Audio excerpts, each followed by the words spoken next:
semua adik-adik santri yang saya cintai, yang saya hormati. Ini pertama kali saya pakai serban. Insya Allah tidak sampai 1 menit nanti saya copot. Karena untuk gus-gus muda itu ada kaedahnya. Katanya dulu pakai serban setelah bisa baca Wahab. Kalau sekarang enggak, kalau sudah kaji dipanggil abah ya pakai serban. Saya ini santri sarang mulai kecil. Dulu pakai fikih, model usul fikih. Jadi kalau keyakinan Mbah Maimun itu kalau ada santri pakai peci putih itu dimarahin. Katanya beliau, wong desa itu kaji adol Tegal, adol sawah, mbok saingi kedul 5.000. Jadi ngelarani kiai itu, ngelarani wong desa itu dosa katanya. Tapi beberapa kiai pakai peci putih karena sunat. Akhirnya saya sudah haji tapi keterusan pakai peci hitam karena mulai kecil diharamkan terus keterusan itu. Pakai serban juga gitu, dulu ada kaedahnya katanya boleh pakai ini harus setelah ini terus keterusan nggak pakai. Tapi ini alhamdulillah dikasih sama Gus Ali ini saya terima. Nah ini iaro apa tamblik tidak tahu. Teman-teman bahasa Indonesia no Jawa bahasa Inggris no. Jadi bahasa Inggris favorit understand juga. Jawa mawon nggih santai-santai mawon nggih. Ini saya tidak tahu saya harus istighfar atau harus syukur. Karena kenapa saya berpikir ini kalau butuh istighfar nopo syukur, mergi termasuk yang paling saya hindari itu acara seperti ini. Cuma ada 2% pengecualian, yaitu guru, keluarga, temannya bapak. Ini Gus Ali termasuk masuk kategori temannya bapak. Saya itu berkali-kali diundang acara publik itu tidak pernah mau. Satu, mungkin nggak bakat ya, nggak bakat juga nggak ingin. 2, saya tidak cukup punya kemampuan untuk menjelaskan konstruksi Islam yang utuh hanya dalam waktu 1 jam. Karena keyakinan saya ngaji itu harus khatam. Karena saya ini trauma. Kalau ngaji di depan, musannaf bilang kama sayati, sebagaimana yang akan datang. Setelah belajar di belakang kama sabako, seperti yang sudah kelewat. Sehingga gara-gara itu saya kalau sinau itu khatam dari min awali hatta akhiri. Karena yang satu di depan kama sayati, setelah di belakang kama sabako apa kama takotan. Yang jelas ilmu yang saya tekuni memang ilmu tafsir. Gus Ali tahu betul tentang bapak saya. Karena mulai kecil saya ini menangi beliau belum tenar-tenar amat sampai sangat tenar. Mungkin sampai langit kayak khawatir. Begini. Dulu saya di sarang itu pernah rois takrib, rois fathul mu'in. Tapi yang menjadi saya tambah alim itu gara-gara gejolokan bapak begini. Dhisik ana wong imami saking semangate ngapalno hal ataka hadisul ghosiyah Jumat-Jumat itu karena dia ingin keren ya pakai surat panjang gitu. Terus dia datang ketika takbir langsung baca Bismillahirrahmanirrahim hal ataka hadisul ghosiyah. Makmumnya bilang subhanallah. Karena dia agak pede dengan surat yang panjang diganti kul ya ayyuhal kafirun. Makmumnya masih bilang subhanallah. Sampai berkali-kali diganti surat kulhu, ya makmumnya tetap bilang subhanallah. Karena nggak tahu caranya mengingatkan kalau imam itu tidak baca Fatihah. Karena ada satu cara yaitu kon ngelingno ngangge napa? Subhanallah. Akhirnya wonten makmum sing nekat ora maca Fatihah. Nah, pertanyaan bapak saya, kamu harus berani istihad merubah hanya satu pakem mengingatkan imam tuh pakai subhanallah. Karena kalau kasus seperti ini nggak cukup diingatkan subhanallah. Niki adik-adik kira-kira batal mboten ngelingno imam muni ora maca Fatihah. Kalau sampean bilang batal berarti nggak ada solusinya. Kalau bilang sah itu beberapa kalimat yang dalam pakem sholat itu napa? Membatalkan. Sampean milih batal apa enggak? Enggak polling saja kayak pemilu. Sampai saya tuh cari-cari, akhirnya ketemu juga di kitab Mizan Kubro diterangkan oleh Imam Malik bahwa kalamul musolli, musolli itu ngomong, kalau itu manfaat, tapi jangan ditiru loh ya. Dan darurat, ya, dan darurat, maka itu boleh dan tidak membatalkan sholat. Misalnya imam sholat kemudian di bawahnya ada bom atau ada ular kobra. Kalau nggak ada cara ya mau tidak mau harus diingatkan pakai kalimat. Karena kalau subhanallah tok nanti gonta-ganti surat saja. Tahu-tahu mati dipatok ular apa? Kobra. Sehingga dari gejolokan-gejolokan seperti itu akhirnya saya berpikir. Sampai saya nyari kitab-kitab Al-Madzhabul Arba'ah. Karena memang nggak cukup. Terus pertanyaan kedua kata bapak saya tentang tradisi misalnya orang-orang kampung kalau bikin batu bata itu dari tanah, kemudian kadang makjunun bisirjin, kadang dicampur dengan apa? Sirjin. Nggak usah diterjemah ini sambil latihan bahasa Arab katanya. Masa pondok internasional nggak bisa bahasa Inggris sama bahasa Arab? Makjun ya. Ternyata mazhab Syafi'iyahnya membolehkan atau nganggap alatut thaharah itu dua, al-ma' wa turab. Tapi ternyata dalam mazhab Hanafi termasuk alatut tathhir atau alatut thaharah itu an-nar, yaitu api.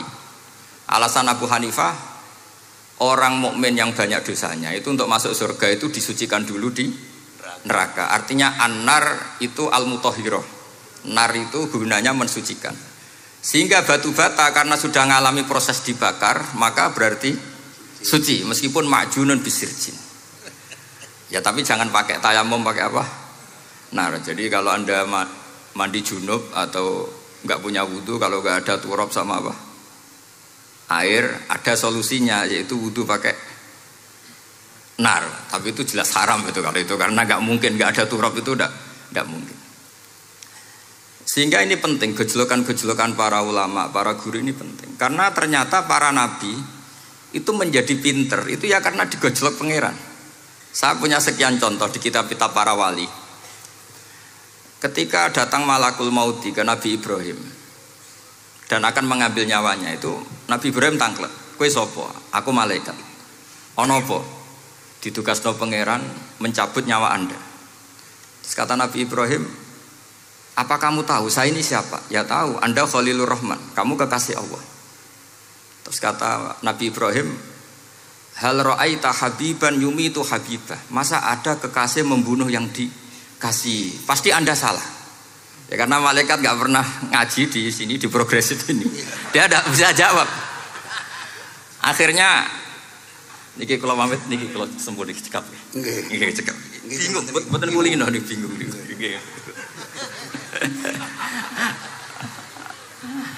Akhirnya malaikatnya matur malih teng pangeran. Ya Allah, kata Nabi Ibrahim logikanya begini, wahal ra'aita habiban yumitu habibah. Mosok kekasih kok dipateni kekasih. Terus kata Allah gini, ya sudah bilang gini sama Nabi Ibrahim sama Ibrahim.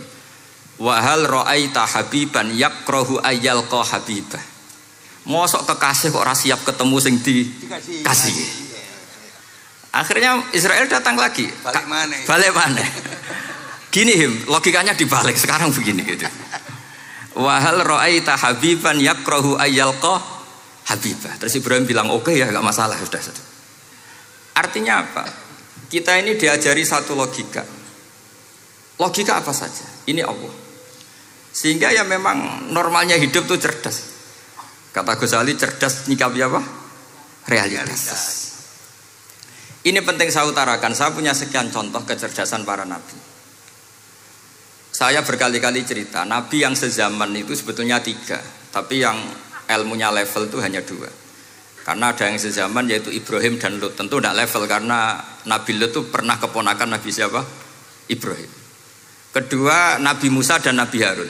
Tapi ini juga agak level karena Nabi Harun jadinya Nabi itu karena proposal Nabi Musa. Jadi proposal mulai dulu ya ada.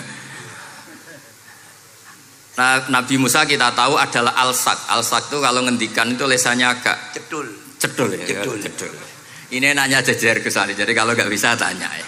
Bahasa Arabnya pokoknya al-sak, cedul ya. Cedul. Karena masyhur ya kita tahu cerita itu Musa yang kecil itu sebeling. Jadi nak digendong Fir'aun itu dijabuti jenggote. Padahal masih kecil. Sesuai Fir'aun curiga dasar Bani Israel. Lama-lama dia memutuskan sepatah ini aja ini jelas darah-darah Israel. Kita tahu Fir'aun adalah orang Kipti, orang Mesir. Setelah berkali-kali gitu terus tanya gini sama Asia, ini anak ini sudah bisa mikir, memang dasar Bani Israel jadi gak suka orang Kipti. Orang bah cah cilik biasa gak masalah. Sehingga terus dites ada jamroh, ada bara api sama apel. Sebetulnya Musa ini sudah tahu mau ngambil apel, tapi kalau dia ngambil apel dibunuh sama Fir'aun berarti bisa membedakan. Akhirnya sama Jibril diarahkan ngambil apa? Api jamroh tadi. Akhirnya agak ditelan terus menjadi lesannya apa? Cedul. Sampai sepuh jadi nabi tetap begitu. Makanya beliau ngendikan Rabbi shrah li sadri wa yassir li amri wahlul 'uqdatam min lisani yafqahu qawli. Terus proposalnya itu tadi waj'al li waziram min ahli Haruna akhi. Sebagian ayat lebih jelas lagi yaitu wa akhi Harun huwa afsahu minni lisanan fa arsilhu ma'iya rid ayyusaddiquni. Jadi dan saudara saya Harun lebih fasih berbicara daripada saya. Jadi kualitas ilmiahnya bagus Musa tapi jubirnya itu Harun. Ya kira-kira gak Mbah Lim dulu ya? Iya Mbah Lim. Ya, jadi ini saya jubirnya Gus Ali, saya Harun, ini Musa. Maksudnya kaya karena sudah ada nabi. Singkat cerita karena Musa itu agak alsak sehingga Harun ini ya gak levelnya. Padahal sezaman sehingga ya gak pernah bantah-bantahan, gak pernah adu argumen. Yang benar-benar nabi sezaman dan kemudian sering adu argumen adalah Isa dan Yahya. Kita tahu umurnya ya imbang, kualitas al-mazaya wal wa'il juga imbang. Nabi Isa kita tahu wa yukallimun nasa fil mahdi wa kahla. Mulai kecil bisa ngendikan ya sudah pinter. Nabi Yahya kita tahu ya Yahya khudil kitabah bikuwah wa atainaul hukma sabiyya. Jadi sama-sama pinter. Wa hananan min ladunna wa zakah wa kana taqiyya. Itu dua beliau ini menjadi satu manhaj besar dalam Islam. Itu kalau main ke salah satu kampung, itu Nabi Isa tanyanya aneh. Aina syirarun nas? Orang-orang yang jelek-jelek itu di mana? Orang-orang fasik itu rumahnya mana? Kalau Nabi Yahya tanya, aina khiyarun nas? Orang-orang baik itu di mana? Akhirnya dua beliau ini saling berargumentasi. Kenapa kamu tanya aina syirarun nas? Terus Nabi Isa katanya, lah kenapa kamu tanya aina khiyarun nas? Terus kata Nabi Yahya, enak kancanan wong soleh, gak ruwet kan. Kancanan wong soleh itu kan enak, gak dibodoni, gak ruwet. Pemenang kancanan wong mati, sering bodoni gitu. Masyhur itu cerita Gus Dur, Gus kenapa sering ziarah? Kancanan wong urip sumpek. Iya. Wong mati gak tau bejo. Wong mati ora tau bejo. Ini teman ziarahnya Bapak. Wong mati ora tau bejo. Ya. Itu ya ini santai-santai saja, rileks saja. Karena saya sudah tahu mau ngomong apa. Nanti kalau ingin serius ya ngaji sama saya, harus khatam biar enggak jadi korban kama sayati sama kama takodam. Akhirnya Nabi Yahya gantian tanya, kenapa kamu tanya aina syirarun nas? Itu masyhur beliau. Ini dalam kitab Tabaqatul Asfiya karangan Abu Nu'aim Al-Asfihani. Riwayat Sufyan bin Uyainah, gurunya Imam Syafi'i. Jawabnya Nabi Isa unik. Ana an-nabiyyu, saya ini nabi. Biman zilatit tabib. Nabi itu ibarat dokter. Udawil mardo. Di mana-mana dokter itu cari orang sakit. Makanya di NU itu banyak kiai-kiai yang nangani orang-orang fasik. Dakwah ning gone wong nakal-nakal itu ya ada khazanahnya, asal gak keterusan katut gitu saja. Jadi kalau kamu niru Gus Mek itu sebenarnya konsepnya satu, asal ada bukti jadi wali dan tidak katut. Kalau ndak ya sudah usah. Gak usah wae kata Gus Ali sudah. Kalau gak kelasnya jangan. Sehingga dua beliau itu jadi khazanah besar. Misalnya Anda jadi kiai di daerah-daerah yang Islamnya sudah maju. Mungkin Anda ini hanya mendapat fasilitas dari Islam. Makanya saya sendiri secara pribadi, misalnya kecelok pinter, tah ranking, tah juara musabaqah tilawatil Quran, kadang dari sekian prestasiku untuk umroh mendapat. Karena kita punya prestasi di daerah yang prestis. Sementara teman-teman kita, makanya ini kalau ada santri progresif yang nggak pinter, tak kasih ijazah, tak kasih support. Barokahnya tidak pinter, akhirnya hidup di daerah tertinggal. Barokahnya hidup di daerah tertinggal, Anda muassisul ma'had, Anda muassisul masjid. Sing prestasi hanya mendapat dari negara, yang tertinggal malah memberi kontribusi. Akhirnya apa? Lama-lama ini yang prestasi coro Jawa ngatok tomak. Saya dapat apa? Sementara yang di desa tertinggal, saya bisa memberi apa? Sehingga Allah bikin wong bodoh itu ada rencana besar itu kira. Jadi mau orang bodoh itu gak ada orang-orang santri yang hidup di daerah-daerah apa? Tertinggal. Main golek prestasi, golek umroh, terus ambisi ngimami masjid haram barang. Terus kapan dakwahnya? Karena yang diburu itu mendapat, bukan memberi. Ini bahaya sekali bagi Islam. Sehingga tradisi guru-guru kita, nah santri pinter yo dilem, santri bodoh yo dilem, santri bulet yo dilem, santri setengah bulet ya dilem, kabeh kawulane pangeran. Kok ana hikmahe dhewe-dhewe kata gitu. Tapi ini bukan justifikasi atau melegitimasi kenakalan anak-anak Anda. Ini mau cerita ilmiah. Kemudian ada perdebatan lagi. Dan ini nanti terusannya adalah al-ulama warasatul anbiya. Sayyid Abdul Al-Haddad itu masyhur. Kalau ada orang sowan ditanya, kiaimu nak mulang tau nangis? Mboten nate. Lereni ngaji wong ngono iku. Atine atos gitu. Tapi Abdul Hasan Asyadzili kalau ada orang tamu tanya, kiaimu nak mulang tau guyu? Mboten nate. Lereni wong ra iso syukur gitu. Jadi ini dua kutub besar. Siapa yang enggak tahu kewalian Abdul Hasan Asyadzili? Siapa yang enggak tahu kewalian Sayyid Abdul Al-Haddad? Nah ini kalau Gus Ali sudah dua-duanya, guyu ya sering, nangis ya sering. Ini sudah makomen, ini sudah Majma'ul Bahrain kalau dalam ilmu tasawuf. Dan itu mirip perdebatan Nabi Yahya dan Nabi Isa. Nabi Yahya itu happy, hidupnya happy. Kayak bapak saya itu hidupnya happy. Zaman miskin saja gak pernah susah. Gak pernah susah ya. Bapak saya itu khasnya gak pernah susah. Mau meninggal saja masih guyon sama saya. Mau kapundhut itu seguyon kalian. Dia senang, dia happy saja. Jadi mirip cerita Jalaluddin Ar-Rumi. Beliau mau kapundhut, muridnya nangis semua, marah-marah dia. Kamu murid-murid yang bodoh. Saya ini mau ketemu kasih kamu tangisi. Ayo joget semua. Makanya kalau ada orang mati kok ceria itu karena mazhab Jalaluddin apa? Ar-Rumi. Masyhur itu. Ini malam pengantin saya, kenapa kamu nangis? Makanya jadi mitos kalau mimpi jadi manten tuh mau mati. Karena kalau Jalaluddin Rumi istilahkan kematian itu adalah pengantin. Umar bin Abdul Aziz salah satu khomisul khulafa masyhur itu. Ketika mau kapundhut orang nangis semua juga dia marah. Memangnya saya mau kemana kok kamu tangisi? Ila khairi madhubin ila khairi rahimin, ila arhamir rahimin. Timbang kumpul kon sumpek. Atok mati katanya. Memangnya saya mau kemana? Ila khairi madhubin ke zat yang terbaik yang kita tuju. Ini mirip Nabi Yahya. Sehingga Nabi Isa ngejlek, mali aroka dohikan ka'annaka ta'manu min makrillah. Kamu kok sering senyum, sering guyu, ngakak-ngakak. Seakan kan kamu tuh tidak pernah akan kena siksa. Nabi Yahya gantian bales, mali aroka abisan ka'annaka taqnatu min rahmatillah. Lah kamu merengut terus koyo ora ono rahmate pangeran saja.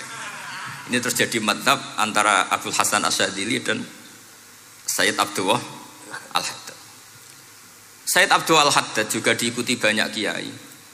Itu kalau habis sholat tuh masih susah, diterima enggak, sholat kita makbulah apa enggak, puasa kita makbul apa enggak, sujud kita makbul apa enggak. Tapi kalau Abdul Hasan Asyadzili, kalau ada orang tanya gitu dimarahin. Sujud kula ditampi mboten ya Sayyid Abdul Hasan Asyadzili. Gak usah mikir ngono, ditegir sujud wis luar biasa. Orang geruang ditegir sujud, gak usah mikir ditampa ta ora. Loh iya, ketika kita nanti ketemu Allah, prestasi betul gak pernah sujud itu. Sebagai hamba kita bangga pernah sujud, terus gak penting ditampa ta ora. Bahkan kalau anak-anak muda ini kepengen ditampa niate elek. Ditompo digajar pangeran terus mlebu swarga terus sama bidadari gitu. Jadi muni ditompo tapi pikirannya sudah ngayal macam-macam. Kalau mazhab Abdul Hasan Asyadzili tidak. Sehingga kitab hikam kita tahu kitab hikam itu adalah dikarang Ibnu Athaillah As-Sakandari, dia muridnya Abdul Abbas Al-Mursi dan ini terus muridnya Abdul Hasan apa? Asyadzili. Itu cerminan Syadziliyah murni. Ya saya ulang lagi itu cerminan Syadziliyah apa? Murni. Sehingga beliau ngendikan masyhur itu, qalilul amali ma'a syuhudil minnah minallah khairun min kasiril amali ma'a ru'yatit taqsir. Jadi amal sedikit tapi yakin itu anugerah Allah, lebih baik beramal banyak tapi masih merasa salah. Karena ra ono syukure. Makanya bapak saya Gus Ali ana wong abangan gelem salat, gak tahu gak disahno sah terus. Ketika ada orang fikih marah-marah tapi rubuh gedang, wes rubuh gedang lah, pokoknya sah terus. Pokoknya sah terus. Ini sangat-sangat sadiri berarti. Ini penting saya utarakan supaya khazanah kita itu tidak pernah habis. Karena al ulama warasatul anbiya. Nabi tidak ada warosati, tapi warasatul anbiya. Sehingga semua watak para nabi sebelum Rasulullah Shallallahu Alaihi Wasallam itu semua tercermin pada umatnya Rasulullah Shallallahu Alaihi Wasallam. Cerita paling terkenal tentu Asra Badrin. Tawanan-tawanan perang Badarin mau diapakan? Rasulullah istasyara Abu Bakrin. Terus kata Abu Bakar, itu keluargamu ya Rasulullah. Hum ashiratuka, hum aqaribuka. Ya maafkan saja. Terus ditanya Umar, menurut kamu gimana Umar? Itu kan orang-orang yang ngusir engkau ya Rasulullah. Yang dulu ingin membunuh engkau, sekarang ketangkap ya bunuh, kok repot. Apa kata Rasulullah? Masaluka ya Abu Bakrin kamasali Ibrahim isqala faman tabi'ani fa innahu minni wa man asani fa innaka ghafurur rahim. Sing prestasi ya alhamdulillah, sing ra prestasi muga-muga pangeran akeh sepurane. Sudah gitu iya cara Gus Ali ya sis ngono kok repot. Wa masaluka ya Umar kamasalin Nuh isqala rabbi la tadzar alal ardi minal kafirina dayara. Sudah habisi saja ning donya kok kafir. Tapi anehnya apa? Rasulullah akhudha bi madzhabi Abi Bakar. Nabi mengambil pendapatnya siapa? Abu Bakar. Karena Nabi kena khitab anit tabi millata Ibrahim apa? Hanifah. Akhirnya terus keterusan. Akeh kiai NU nek ana umat salah dibarno nganti ra roh nak salah. Makanya kenangan saya sama Mbah Sal Mahfud karena beliau itu sepupu sama Mbah saya di Israel itu. Kata Mbah Sal gini, "Hak umpama pantes," kata beliau ini, "umpama pantes, pondok-pondok itu tak sertifikat." Kenapa, Mbah? Lah ya akeh kiai gondrong muridé kol gondrong kabeh terus kadang rapati salat jare diulang kali jogo. Engko neng kali-kali golek Nabi Khidir gak tau ngaji. Lah ngene ku nak ditakoki afiliasine kok NU gitu. Mau disertifikat, dadi distandarkan. Pokoknya anggar gak ana takribe ya ora NU gitu. Karena nanti kalau gak disertifikat ini terus khayal-khayal macam-macam ini rata-rata kan afiliasinya juga ngeklaim NU. Padahal ya itu tadi, jadi diulang kali jogo langsung diulang macam-macam. Ini penting saya utarakan karena standarisasi ini penting. Caranya gimana? Kita harus sebanyak mungkin baca khazanah Islam. Makanya Imam Ghazali, kayak apa pinternya Imam Ghazali? Beliau di akhir kitab Ihya ngendikan wa alaika bimudawamati mutalaati kitab khilyatil auliya wa tabaqatil asfiya. Sehingga kita akan punya khazanah yang luar biasa. Saya punya banyak tentang kearifan ya para ulama-ulama dulu. Di antaranya dulu saya sering diceritain bapak tapi gak paham. Tapi setelah saya ngaji lama-lama paham. Beliau pernah didawi Badullah gini, Nur, dhisik ana wong salat 2 rakaat. Terus syukur akhirnya salat lagi sampai 4 rakaat. Saking syukurnya salat lagi sampai 6 rakaat. Seterusnya sampai 1000 salat. Kita tahu itu Said Ali Zainal Abidin. Jadi dia menambahkan sholat itu karena iskon lillah, wa syauqon lillah, mahabbatan lillah. Bukan kayak kita, karena ingin sholat 1000 rakaat dibagi sekian menit terus kenanya 2 jam. Jadi kayak kita taraweh lah 20 menit, 20 rakaat dibagi sekian kenanya 7 menit. Pentingnya apa?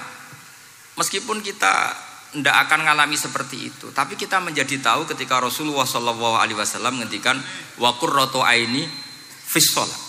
Bahkan Nabi kalau banyak masalah itu Nabi yataradad, mutaraddidan di dalamnya. Setelah mutaraddidan agak panik, Nabi tanya gini sama Aisyah, Aina Bilal, Aina Bilal. Bilal kemana, Bilal kemana? Setelah Bilal notok, tok tok tok tok, ya Rasulullah as-sholat. Arifna ya Bilal, arifna ya Bilal. Saya kasih istirahat ya Bilal, saya kasih istirahat. Karena roh dunya, roh politik, roh kebudayaan, roh dulur bulet kabeh. Sing ra bulet mok sitok hubungan ambek Allah Subhanahu wa ta'ala. Maka disebut as-sholat rohatul mu'min. Apa yang terjadi? Ashabu Rasulillah ketika Sayyidina Umar ditusuk oleh Abu Lulu al-Majusi, tentu pakai kira-kira ya panah yang kayak pancing. Jadi kalau sudah dimasukkan kadu cabut itu sakitnya minta ampun. Apa kata Umar? Nanti cabut ketika saya sholat. Karena sekali sholat dan setelah itu dicabut nggak terasa. Ya, kalau sholat kita ada nyamuk ya sudah. Ini penting saya ceritakan sampai ada wali ditawarin Allah, silahkan masuk surga, tanya, ya Allah di surga ada sholat enggak? Kalau tidak ada sholat enggak lah katanya. Karena dia nggak bisa membayangkan nikmat tanpa sholat. Sehingga penting sekali kekaguman-kekaguman ini. Ketika Sayyidina Umar wafat, di antara yang pertama ditanyakan adalah yang bunuh saya siapa? Itu Hulamul Mughirah, Abu Lu'lu' al-Majusi. Beliau spontan langsung ngendikan gini, Alhamdulillah alladzi ja'ala maniyati biyadi rajulin lam yasjud laka sajdatan tuhajuni biha yaumal qiyamah. Matur nuwun Gusti, saya dibunuh oleh orang yang enggak pernah sujud. Kalau saja dia pernah sujud, saya tidak berani maksudkan dia. Jangan-jangan sujud itu engkau terima kemudian dia min ahlil jannah. Kayak apa pentingnya kenangan sujud? Rasulullah juga pernah ngendikan nanti kalau dunia sudah ruwet, as-sajdatul wahidatu khairun minad dunya wa ma fiha. Satu sujud lebih baik ketimbang dunia seisinya. Karena itu kelayakan kita sebagai hamba.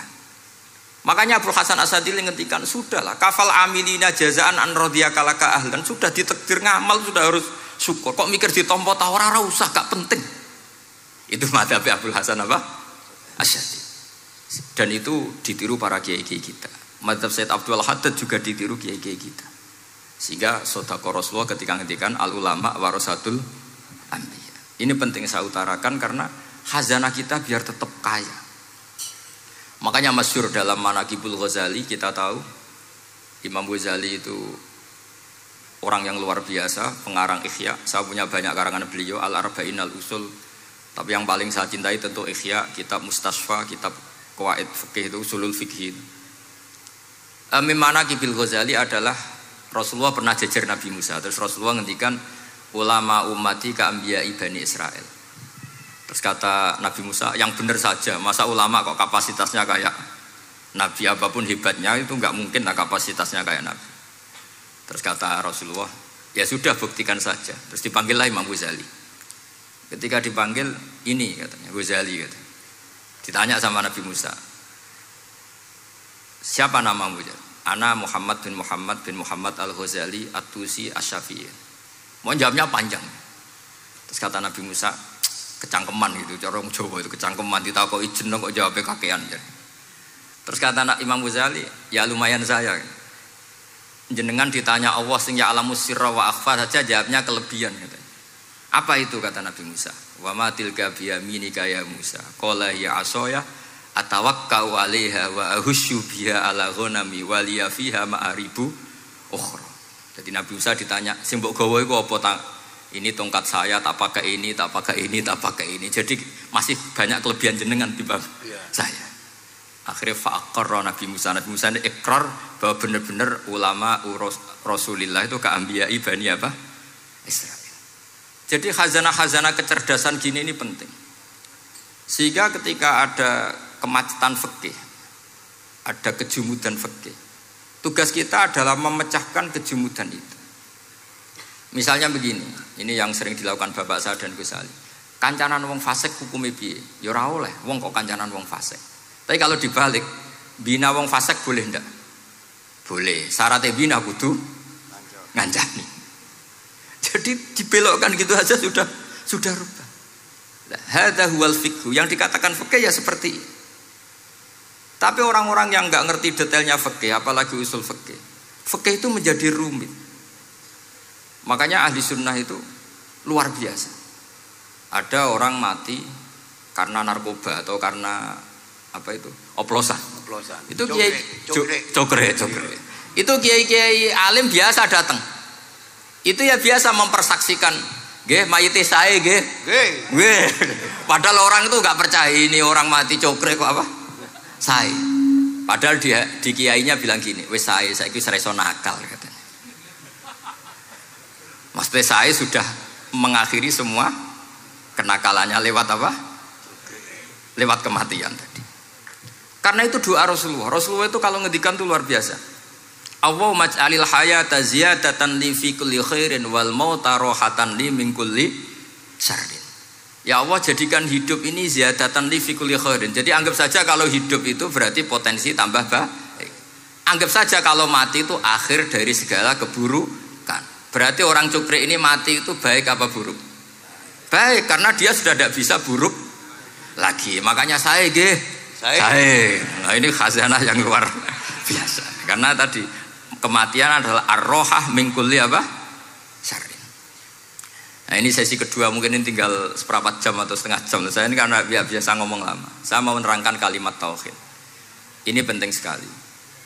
Kalimat tauhid itu kata Ibnul Qayyim Al-Jauziyah dalam kitab Zadul Ma'ad. Ini kitab kesayangan Sayyid Abdul Al-Haddad. Sampai beliau ngendikan, ya letani minha iddata nusakhin li uhdiyaha ila tullab. Semoga saya punya naskah banyak yang mau saya hadiahkan ke santri-santri. Saking pentingnya kitab apa Zadul Qayyim. Itu beliau mengartikan la ilaha illallah itu luar biasa. Kalimat ini adalah kalimat super.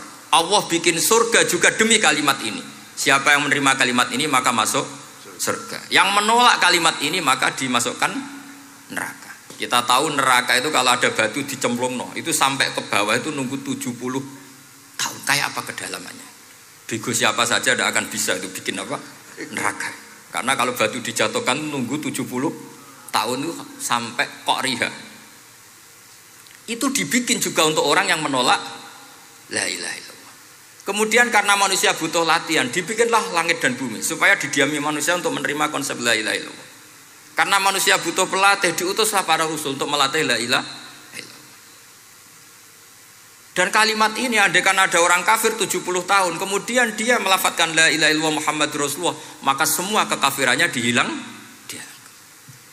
Maka santri-santri yang aswaja ini harus yakin, ia adalah kalimatun dakhala bihal kafiru al-islam. Ini kalimat yang orang kafir 70 tahun saja menjadi muslim. Tapi sekarang banyak gerakan dengan kalimat yang sama malah orang Islam menjadi kafir. Itu kira-kira kelompok aneh nopo boten. Hanya karena la ilaha illallah banyak kelipatok dihukumi kafir. Gara-gara la ilaha illallah bipitung dino diarani kafir. Wong kalimat ini sing kafir wae dadi mukmin. Sekarang dengan kalimat yang sama yang mukmin jadi kafir. Ini apa-apaan? Kira-kira gitu. Cara mantap ini apa-apaan? Ini penting saya utarakan. Jadi kepastian tauhid. Ngendikane pangeran kul lil ladzina kafaru iyantahu yughfar lahum ma qad salaf. Makanya Abdul Hasan As-Sadili ketika nafsirkan fa'lam annahu la ilaha illallah wastaghfir li dzambika walil mu'minina wal itu ai bihadhil kalimah kata beliau. Kamu harus camkan bahwa la ilaha illallah. Dan setelah itu kamu baru sah istighfar. Untuk kamu sendiri maupun untuk orang mukmin siapapun. Mukmin mukminah. Kita tahu andaikan kita punya keluarga kafirah atau murtadah, sah enggak diistighfari? Tidak sah. Tapi sefasik apapun asal dia min ahli tauhid maka sah diistighfari. Karena fa'lam annahu la ilaha illallah wastaghfir li dzambika walil mu'minin. Jadi sahnya mengistighfarkan orang lain hanya dengan satu syarat, yaitu dia min ahli la ilaha illallah Muhammadur Rasulullah. Sehingga dalam cerita-cerita kewalian, dan ini saya percaya cerita ini karena saya pernah menemukan di Musnad Ahmad, saya menemukan di Ithaf syaratnya Ihya, juga di kitabnya Sayyid Muhammad Abu Abdul Farad itu. Dulu itu ada wali yang tukang bikin Istanbul itu. Pernah dengar tuh Istanbul itu yang Quran kecil itu. Kalau sekarang kan dibikin masif, mau 5.000-an. Ya. Kalau dulu masih asli. Itu Kiai Sarbini itu kayak Mbah Khalil Bangkalan. Jadi karena dia orang penting itu, nak diundang orang itu, ya engkau nak ditakoki pangeran muni rombongan. Jadi kayak Mbah Khalil juga Mesir gitu. Terus ditinggal lagi. Engkau nak takoki pangeran muni ngenteni Mbah Khalil, ngenteni rombongan. Ya sudah gitu dong. Tapi karena beliau terkenal wali ya. Singkat cerita kalau Sohibul Bait ini enggak terima karena pas 7 hari sampai disembelih sapi apa-apa ternyata dia tahlilnya sebentar. Terus kata beliau, ya sudah semua makanan itu ditimbang pakai pohon kelapa. Yang satu kosongin katanya. Kifatul mizan yang satu atau kafatain mizan yang satu dikosongin. Beliau datang yang bikin Istanbul tadi. Bilang bis itu sudah jumpat kata. Sudah tinggi bismillahnya. Terus kata beliau, bismillahku ora genep ae wis ngalahno pakananmu, apalagi genep katanya. Ini penting saya utarakan nanti di cerita yang di kitab Musnad Ahmad. Ini perlu dicamkan. Saya hafalkan hadis itu. Inna wa ta'ala istakhlasa rajulan min ummati ala ru'usil khalaid. Setelah dipertontonkan, fayan syuru alaihi tis'an wa tis'ina sijillan. Kullu sijillin minha maddul basar. Jadi ketika dipertontonkan itu ada satu box, yang satu boxnya itu sudah sepanjang mata melihat. Sudah satu boxnya saja itu mislumat dil basar, sepandang mata melihat. Apalagi di 99. Terus Allah itu fair, Allah tanya, afalaka uzrun, apa kamu melakukan kesalahan banyak ini punya alasan? Enggak katanya. Adzolamat kata badi al-hafidun, apa memang malaikat itu sentimen sehingga salah kamu tok yang ditulis, kalau kamu enggak salah enggak ditulis? Enggak ya Allah. Terus kata Allah, bala innalaka inti hasanah, kamu masih punya satu kebaikan. Ketika Allah bilang kamu punya satu kebaikan, apa kata lelaki tadi? Nah, gunanya apa ya Allah satu kebaikan dibanding kesalahan yang sebanyak itu? Akhirnya kesalahan yang sebanyak itu ditimbang, si timbang satunya itu hanya la ilaha illallah Muhammadur Rasulullah. Fato syat as-sijilat, semua catatan salah tadi kalah. Kenapa? Fala yaskulu ma'asmillahi ta'ala syai'un, karena di dunia maupun akhirat tidak ada yang bisa mengalahkan kalimah thayyibah. Tapi sekarang kalimah thayyibah itu jadi tersangka. Nah ini makanya saya mohon santri-santri, hujjiyatu ahli sunnah wal jamaah ini harus mustaqirroh, harus sabitah, harus benar-benar berargumentatif. Sehingga kita tahu setahu-tahunya bahwa kalimat ini adalah kalimat yang orang kafir saja menjadi muslim. Masa dengan kalimat yang sama orang mukmin menjadi kafir. Ini penting saya utarakan karena kita harus terus belajar.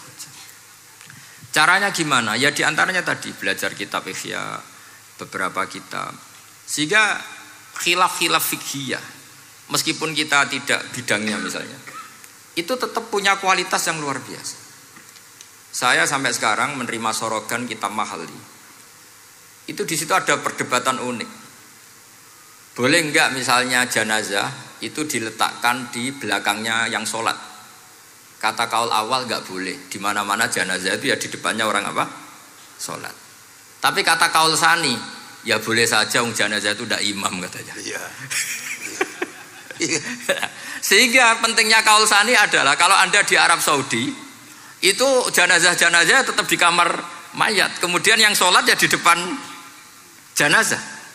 Karena kalau dipaksakan di depan berarti jenazahnya di dekat apa? Ka'bah. Kayak apa kreditnya Mekah? Nah, meskipun kita tidak melakukan itu karena nanti dianggap aliran apa? Sesat. Ada jenazah kok di belakang kita sholat apa? Di depan. Tapi ini ilmu harus kita dengar.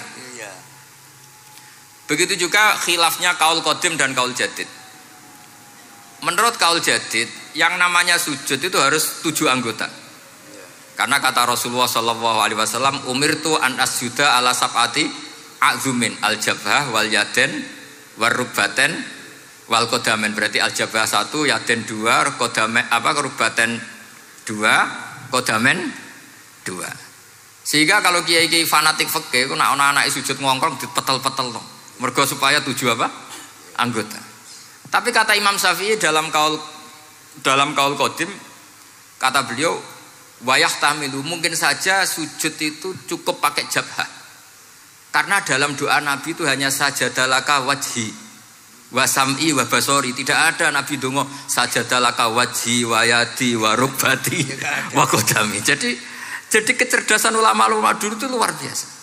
Sehingga kalau kita baca pembanding-pembanding itu, lama-lama kita menjadi cerdas. Ini yang terakhir saya cerita tentang Imam Ghazali. Dulu banyak orang yang bermadzhab pentingnya uzlah. Sehingga banyak ulama yang uzlah. Alasannya kumpul wong serepot tok. Paling gak ngerasani wong lah. Minimal dosanya ngerasani wong. Singkat cerita banyak ulama yang uzlah. Kemudian umat ini dipimpin aliran-aliran sesat. Terus ulama yang uzlah-uzlah itu diparani sama ulama yang sudah jadi wali. Ya akalatal hasis, karena dia di hutan sehingga makannya hanya rerumputan. Tarattum ummata Muhammadin sallallahu alaihi wasallam fi aidil mubtadi'ah. Betul uzlah itu baik, tapi membiarkan umatnya Nabi dipimpin orang-orang yang sesat. Makanya kita terima kasih sekali Ghazali ada di antara kita, membimbing kita, membina kita. Jangan terus dunia wis rusak tinggal nawa tidak bisa. Ini ummatur Rasulillah, ummatun marhumah, ummatun mahfudhah, ummatun mar'iyah. Insyaallah apapun kondisinya kita tunggoni, baik dalam skala negara, masyarakat maupun kultural. Saya kira demikian. Wassalamualaikum warahmatullahi wabarakatuh. Oke, baiklah teman-teman, terima kasih kami ucapkan karena sudah menyaksikan kajian dari Gus Baha. Sekali lagi kami ucapkan terima kasih. Semoga video tersebut bermanfaat. Jangan lupa untuk like, subscribe, komen, serta share video-video tersebut ya. Oke, terima kasih. Wassalamualaikum warahmatullahi wabarakatuh.